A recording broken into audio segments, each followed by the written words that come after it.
Hello my friends, welcome to Biology Lesson 2.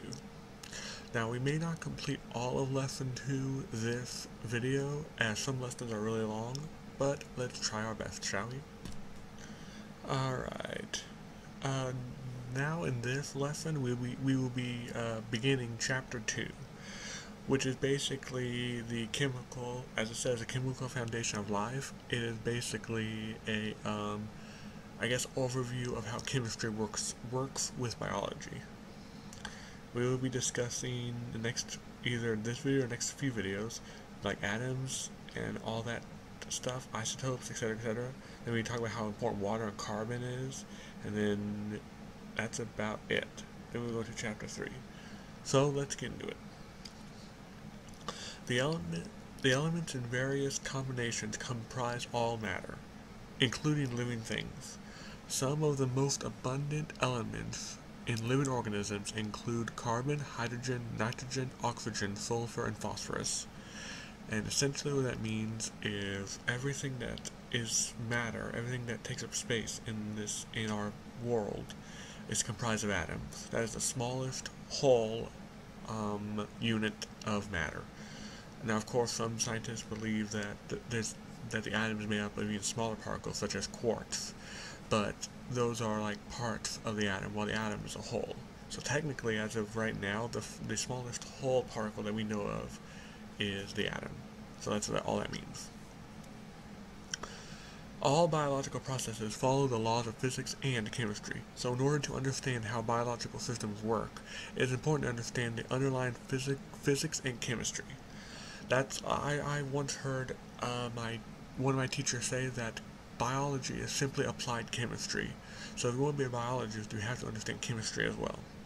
Now, you don't have to understand like the really intricate parts of chemistry. Like some of the stuff I learned in like Chem 2 or organic Chem 2 don't apply as much to biology as one might think, but the basic stuff in Chem 1 and organic Chem 1 do apply, and do apply very heavily. So it's important to know all that when you go to become a biologist. Alright, the breakdown of the large complex molecules of food into smaller molecules, which in turn get stored in ATP, is a series of chemical reactions that follow chemical laws. And when we will get to that, we will learn as we get there why carbon, ATP, carbohydrates, and numerous other macro molecules are so important. But first, we have to get into what we're talking about. So here, we're talking about atoms, isotopes, ions, and molecules, the building blocks of everything, living and non-living. Here we go. At its most fundamental level, smallest level, simplest level, life is made up of matter. Matter is any substance that occupies space and has mass. Like, for instance, the big Empire State Building to the tiny oxygen atom is all matter. They all take up space, no matter how big or small. Some things that are certain, and of course some things that aren't matter are fairly obvious, such as thoughts are not matter as they don't take up any space. Philosophy is not made up of matter. Math is not matter. And then there are some weird things, such as light. Well, is that matter or isn't it? Actually, you guys tell me, I'm not a physicist. Is light matter? I know that's both a wave and a particle. Is it both matter and not matter? Let me know in the comments down below. Elements are unique forms of matter with specific chemical and physical properties that cannot break down to smaller substances by ordinary chemical reactions. In other words, if you have an atom of hydrogen, you can't break it down any farther. It's just an atom of hydrogen or an atom of sulfur. You can't break that down easily into something smaller. Now you can use the reaction to maybe take away a proton. There it's a different element, but as is, you cannot easily change that atom of sulfur or hydrogen. It's simply that. It's simply the atom. There are 118 elements, but only 98 occur naturally. Their main elements are unstable and require scientists to synthesize them in laboratories. And unless this book does it itself, I won't get into that because it's not really that important to what we're discussing. Alright, the four elements common to all living organisms are oxygen, carbon, hydrogen, and nitrogen. That's where we get to organic chemistry. If something I believe it's either something has all four. Yeah, if something has all four of those, it is considered living and organic. In the non-living world, elements are found in different proportions, and some elements common to living organisms are relatively rare on the Earth as a whole. For example, the atmosphere is rich in nitrogen, and oxygen but contains little carbon and hydrogen, while the Earth's crust, although it contains oxygen and a small amount of hydrogen, has little nitrogen and carbon. In spite of their differences in abundance, all elements and the chemical reaction between them obey the same chemical and physical laws regardless of whether they are part of the living or non-living world.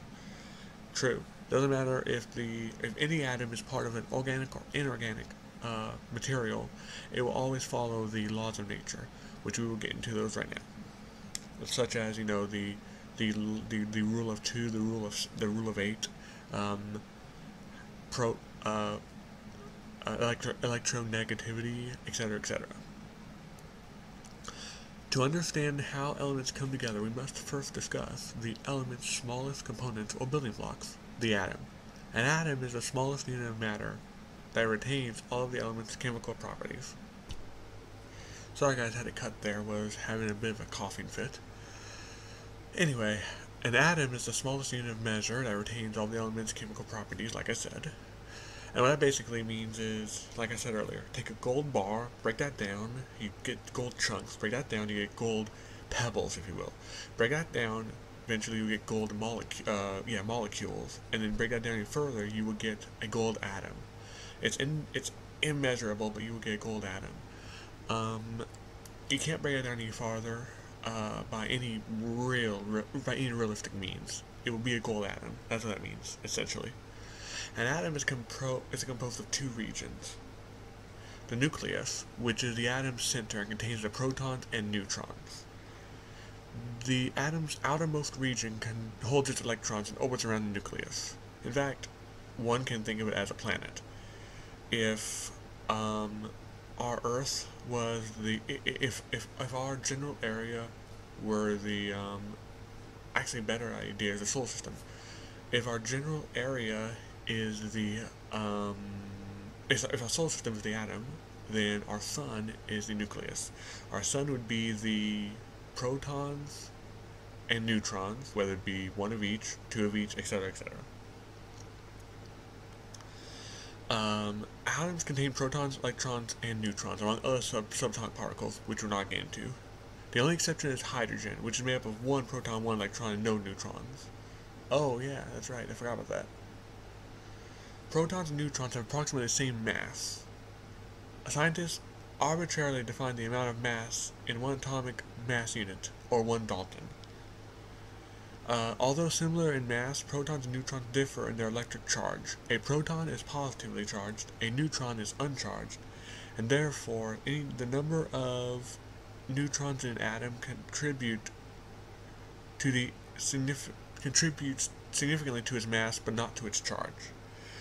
And electrons are much smaller in mass than protons, weighing that much, and about 1/1800th of an atomic mass unit.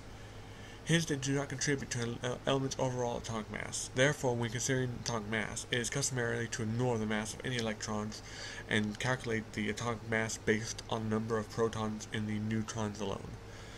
Alright, let's unpack all that. First off, protons are positively charged, neutrons are uncharged, and electrons, which they don't say here, but it's good to know now, are negatively charged. The best way to remember that is pro, think of P, positive, neutron, well, neutron sounds like neutral, so uncharged, and electron be the other one, be negatively charged. When it comes to size difference, if this is not the best example, because it would be even smaller, but essentially you can think of if our sun is if our sun is a proton or neutron, then the electron would be Pluto. And even then, it's not quite right because Pluto would still be too big. But you get the idea. Alright. And here is the chart. about how to keep all this together. A proton will have a charge of +1. It will be positively charged. Its AMU would be 1. Again, it's atomic mass unit. Like it's set up here, it's arbitrary, and I don't know if I have ever used it. Maybe chemists do and physicists do, but I don't think biologists do. It's just simply a standard of mass measure. Not that important. Neutron is 0. It's going to be neutral because neutron sounds like neutral, and they both are the same size and are both located in the nucleus. Again, the center of the atom, the sun. Then you have the electron, which is negatively charged, essentially massless, and it's orbitals. Well, that means that it revolves around the nucleus. Like I said, think of it as our sun is the nucleus and our planets are the electrons. Atomic number and mass. Atoms of each element contain a characteristic number of protons and electrons. The number of protons determines an element's atomic number, which scientists use to distinguish one element from another. And what that simply means is the number of protons dictates the element it is.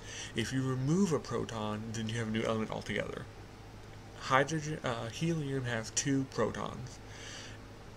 If you can somehow remove 1 proton, which I'm not sure if you can, but let's just say for sake of argument, you can yank 1 proton out, it changes its identity, and it's now hydrogen. In fact, the irony of all this is how simple our system of our physical world is. Every single thing, everything in the universe is dictated by how many protons it has, in essence. Helium has 2, but it literally changes its entire identity when you take away 1 proton. You can take away a neutron and an electron all you want, but if you take away that proton, it completely changes. Or if you add a proton, helium is number 2 on the periodic table, but lithium is number 3. So if I shove a proton inside helium somehow, well, it turns into lithium, no questions asked. So, when I was being taught this, that was really pounded into the head, because a lot of people seem to forget that protons dictate what element it is, and that's what the atomic number is, how many protons this element has, because essentially it doesn't change. The number of neutrons is variable, resulting in isotopes, and we will get to isotopes soon, so I won't go into that. Together, the number of protons and neutrons determine the element's mass number. Like for instance, generally helium has, not helium. We'll go with helium. Generally helium has 2 protons and 2 neutrons. With, oops, my bad. Sorry, helium has 2 protons and 2 neutrons, which will give it a mass number of 4. Most elements have the same number of protons and neutrons, so we don't call it by its number generally. You do when it's an isotope, which we'll get to later. For instance, if a certain helium atom has 1 more neutron, it would be called helium-5. You get the idea. Alright. Note that we disregard the small contribution of mass from electrons in calculating the mass number. Since the element's isotopes have slightly different mass numbers, scientists also determine the atomic mass, which is the calculated mean of the mass number for its naturally occurring isotope. Often the resulting number contains a fraction. For example, the atomic mass of chlorine is 35.45 because chlorine is composed of several isotopes, some, the majority, with atomic mass of 35, which would be 17 protons and 18 neutrons, and some with atomic mass of 37, 17 protons and 20 neutrons. I think chlorine is an exception. Most elements have the same number of protons and neutrons, I believe. And what does this all mean? Well, if you're a chemist, only if you're a chemist does this really matter. What this simply means is that this is just the average of how often these isotopes occur in nature. Alright, and speaking of isotopes, isotopes are different forms of an element that have the same number of protons but different number of neutrons, like I said earlier. Some elements, such as carbon, potassium, and uranium, have naturally occurring isotopes. Carbon-12, for instance, contains 6 protons and 6 neutrons, and 6 electrons. Therefore, it is a mass number of 12. Carbon-14, on the other hand, contains 6 protons and 8 neutrons, and then of course 6 electrons. The electrons actually don't really affect the mass number. Its atomic mass is 14 because of the 6 protons and neutrons. These two alternate forms of carbon are isotopes. Some isotopes may emit neutrons, protons, and electrons, and attain a more stable atomic configuration, which is low level potential energy. These are radioactive isotopes or radioisotopes. Radioactive decay, such as in carbon-14, describes the energy loss that occurs when an unstable atom nucleus releases radiation. What that basically means is that if an atom is stable, then nothing's going to change. Your noble gases, for instance, are your most stable elements because they don't change and they don't combine with anything. However, some atoms do radiate stuff. Sometimes you get an atom where a proton flies off, sometimes you get an atom where a neutron flies off, sometimes you get an atom where an electron flies off. Generally, an electron is the most likely to fly off or to be combined, which we'll get to later, but that's basically what that means. It's radioactive. Okay, let's see, we have a thing for carbon dating here, but that looks like that's not part of the actual lesson. Is it? Kind of. Let's see here. I'm not sure if we can get to that later. Carbon dating is a little more complicated than what we're discussing here. I think it's just kind of a heads up, so I'm going to skip this. Let me know if you guys are a little more interested in that in the comments. Okay, here we go. The periodic table organizes and displays different elements. Blah, blah, blah, blah. Elements also have specific chemical reactivity, which is the ability to combine and to chemically bond with each other, which is what I was talking about earlier, if I can speak properly. I don't really think I have to describe the periodic table, but for those, you guys pretty much know what that is. So let's see right here. Okay, here we go. Good. Here's the periodic table. As you can see, you've seen this numerous times before. It houses the elements.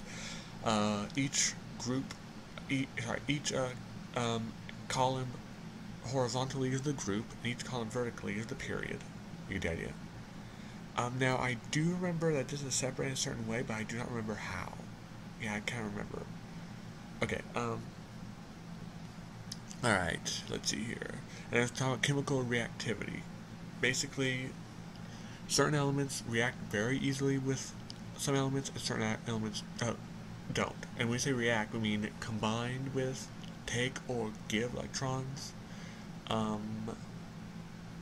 Combined, like that's what we mean. When an atom interacts with another atom, that is considered reactivity. So that's what we mean when we say that. When we say it reacts. And of course, as physicists know, potential energy is, you know what potential energy is. Well, chemistry also has potential energy. A atom that is more likely to react has more potential energy, which is why electrons that are further from the nucleus, at least I think that's the way it is. Atoms that are further away from the nucleus have more potential energy because they are more likely to combine with another atom than ones that are closer to the nucleus. I think that's the way it works, but I will quickly correct myself when we get to that, if I'm wrong, but I think I'm right. Alright, the periodic table groups elements according to the chemical properties. Scientists base the differences in chemical reactivity between the elements on the number and spatial distribution of the atom's electrons. Atoms that chemically react and bond to each other form molecules. Molecules are simply two or more atoms chemically bonded together. Like H2O is technically a molecule. You have one atom of hydrogen, another atom of hydrogen, and another atom of oxygen. They combine to make a molecule. Molecules are made out of atoms. So that's what we got. Alright, now here's where it gets a little interesting, the Electron Shell. And this is really where my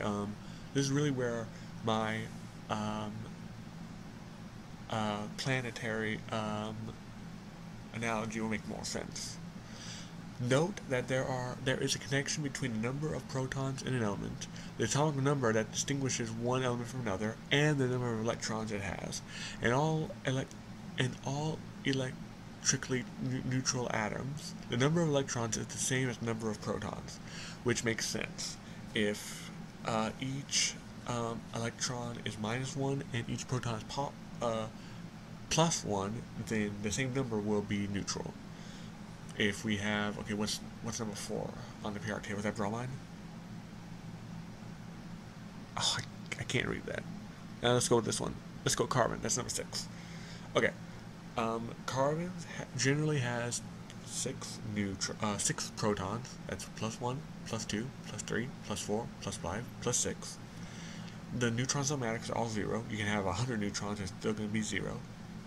And carbon generally has 6 electrons. Well, if we're at 6 already, that's -1, which is 5, -2, -3, -4, -5, -6. 0, that's neutral. So that's what that means. That's why it's neutral, because it has the same number of things that add 1, protons, and the same number of things that take away 1, electrons. And this number we're talking about is its charge. Alright. Let's see here. The Bohr Model shows the atom as a central nucleus containing protons and neutrons, with the electrons in circular orbits at specific distances from the nucleus. These orbits form electron shells or energy levels, which are a way of visualizing the number of electrons in the outermost shells.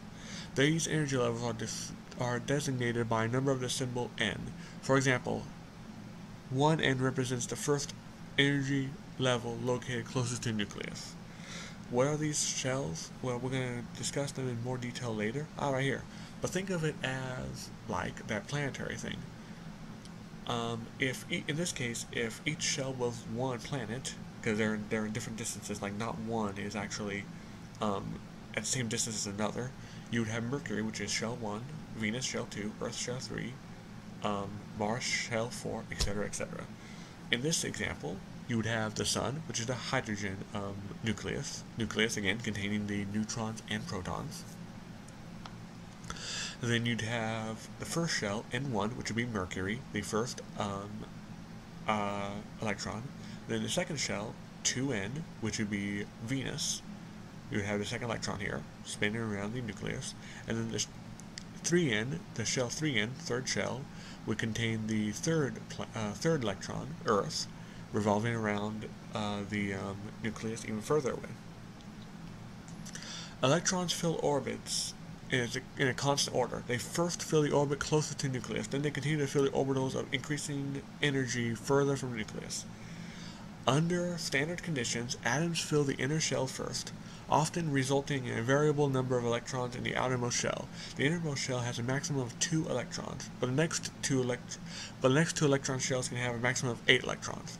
This is known as the Octet Rule, which states, with the exception of the innermost shell, that atoms are most stable energetically when they have 8 electrons in their valence shells, and the valence shell is the outermost electron shell.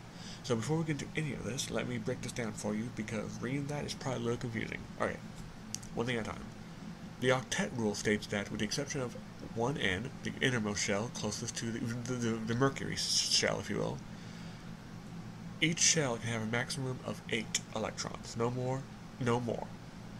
Except the innermost shell, it can have a maximum of only 2. So let's just say you're an atom, you're a hydrogen atom, and you want to, not just a hydrogen atom, let's just say you're an atom that wants a lot of electrons for some reason. You have a bunch of invisible naked shells, shell energies revolving around you. Every time you collect an electron, you can place one in a certain shell. So you get an electron, and you can place it in your first shell, and it spins around you. Then you find a second electron, you can place it in your second shell, it spins around you. So you go on, you find a third one, you find a third electron. Well, can I go in the first shell? No, it can't, because you can only place 2 in the first shell. So you put it in the second shell. A shell, again, would be these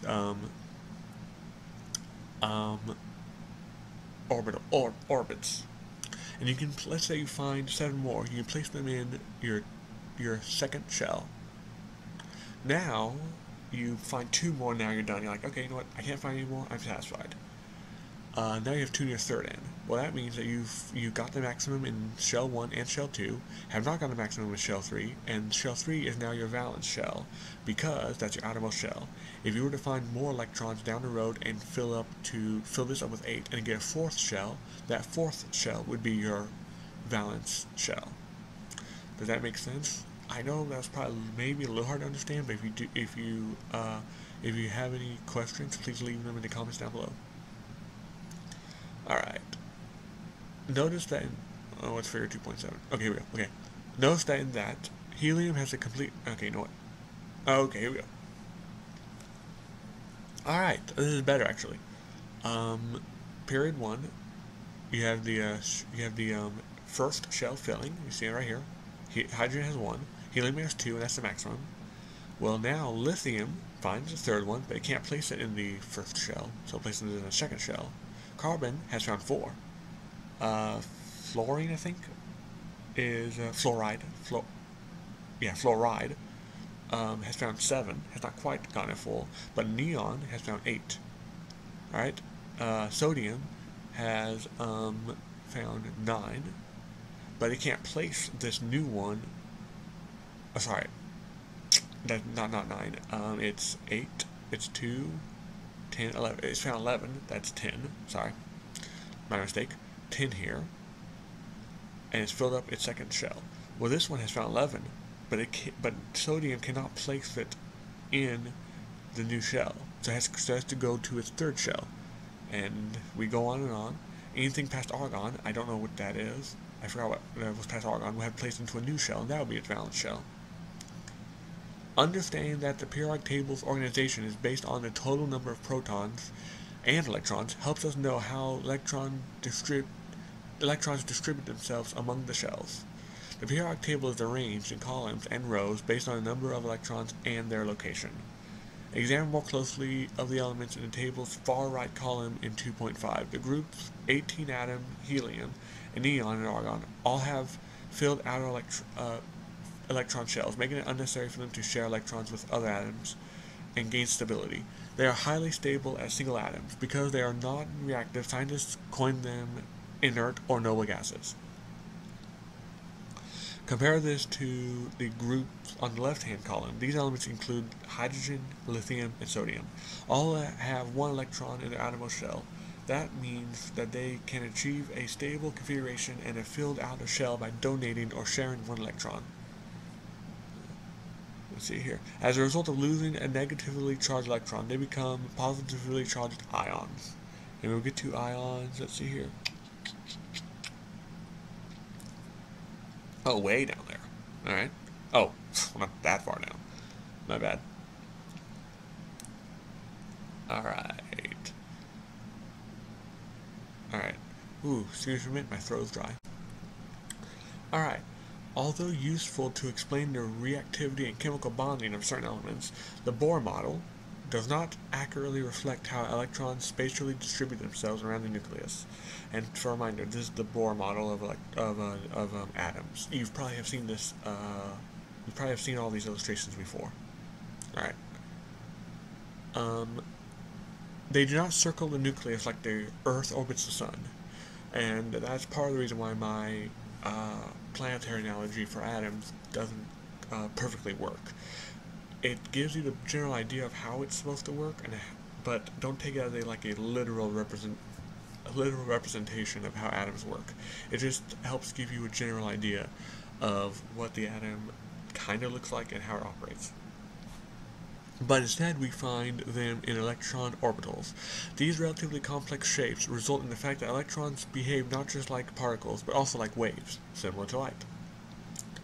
Alright, recall that the Bohr model depicts an atom's electron shell configuration. Like here, it doesn't say what the shape is, it just says that, you know, you have a nucleus, then in the first shell, this particular atom, lithium, has 2 electrons, and this particular shell has 1 electron. That's what the Bohr model is for. It lets you know how many electrons there are and where they are. That's it. And so instead, we have, let's say here, let's read on. Within each electron shell are subshells, and each subshell has a specified number of orbitals containing electrons. While it is impossible to calculate exactly an electron's location, scientists know that it is most probably located within the orbital path. And here it is. It's a little confusing to explain. If you're a chemist, it probably makes more sense to you than me, but essentially what that means is that the electron is moving so fast and so unpredictably that it's not like the Earth where it's moving around, where each electron in its own shell is moving around at a relatively constant direction. Electrons can go in any area in a certain can go into any area at a certain time at a certain speed in a certain area. So, like for instance, this subshell, an electron being in this area at any given time, and another subshell, the electron being in this area at any given time. Like I said, it's really confusing, and it's really not. I don't think it's that important in our studies, but yeah, instead of like revolving around the nucleus, it would do like this. Yeah, it would be like who knows where. The closest orbital to nucleus. Hold on, did I skip something? No, I didn't. The closest orbital to nucleus, the 1s orbital, can hold up to 2 electrons. This orbital, let's see, 1s, do we see it up here? Yeah, it's right here. Okay. This orbital is equivalent to the Bohr Model's innermost electron shell. Like we said earlier, this is 1s. This first orbital is and is always filled first before any other orbital fills. Hydrogen has only 1 electron, therefore it occupies only 1 spot within the 1s orbital. It is designed as 1s1.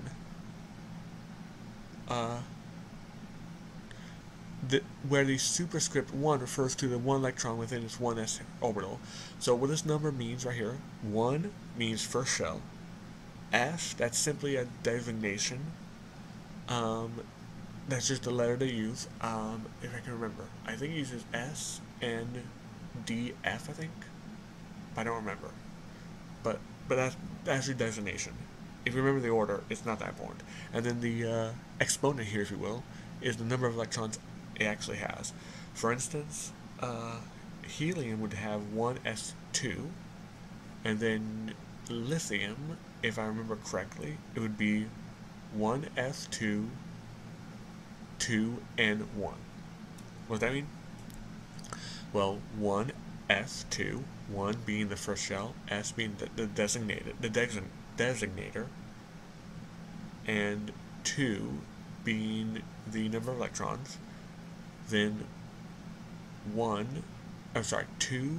the 2 and 1, 2 being the shell number, n being designation.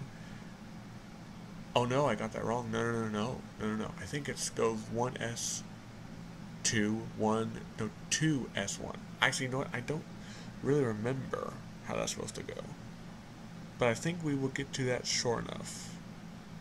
The moral of the story is that's what this means. It's rank of shell, designator, and number of electrons. And if I confuse it a little bit, I understand. I think we will get to. Oh, here we go. Oh, okay, I was right the second time. So let's get there. The second electron shell may contain 8 electrons.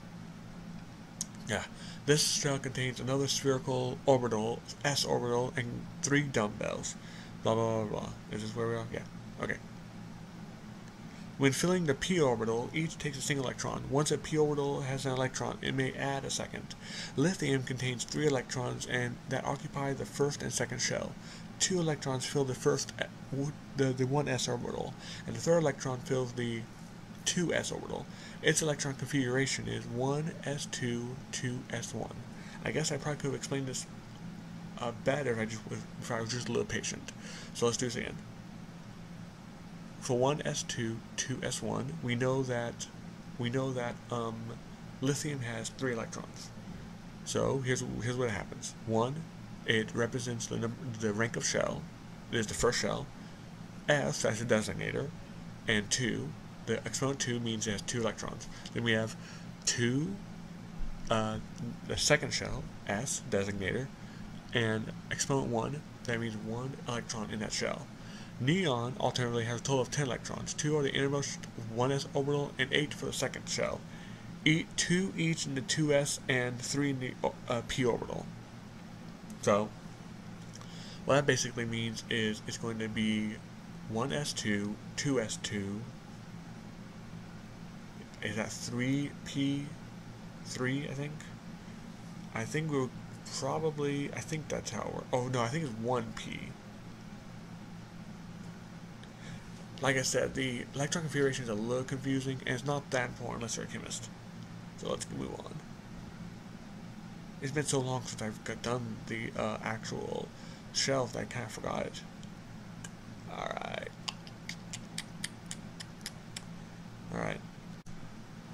Alright, my friends. This video is already going on for a while, and I need to get to bed. I'm sure you have other things you do too. So next video, we'll be going through chemical reactions and molecules. I understand this chemistry stuff might be a little confusing, but biology is much easier to understand. At least on my end it is. So if I confused you up here with the electron configuration, I apologize. I try my best, but I don't remember as well as I should. But again, my strength is going to be in the actual chemistry. So, but I just want to thank you very much for watching. Please let me know in the comments down below if this is helping you at all, whether it be with studying, remembering, or even just relaxing. Who knows? Maybe you just like seeing me ramble on about biology. So who knows what you like? So please let me know in the comments down below why you're watching this and how much you like it. And of course, I just want to thank you all for watching. If you haven't subscribed to the channel yet, please do. Also like this video, that also helps the channel a lot too. So until the next video, just want to thank you all very much for watching. Have a great day, and God bless.